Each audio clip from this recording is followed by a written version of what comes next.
Menemin yadlı çiçek, adım ise kepenek. Alevan xallarım var, kızıl kimi parıldar.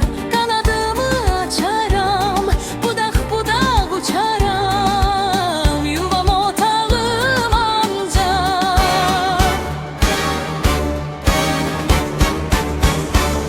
olur yaşıl bir yarpaq.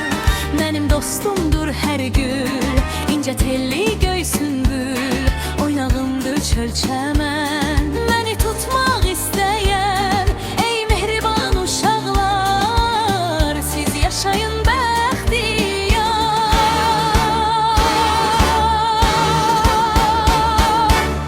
Mənim də bu dünyada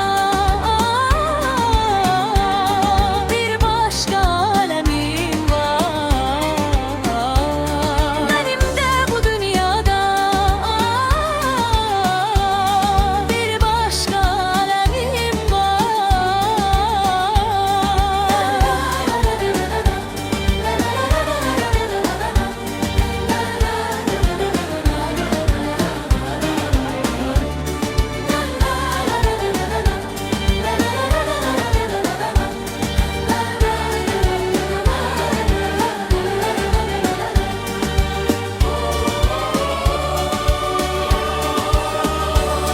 Mənəm qanadlı çiçək, adım isə kəpənək.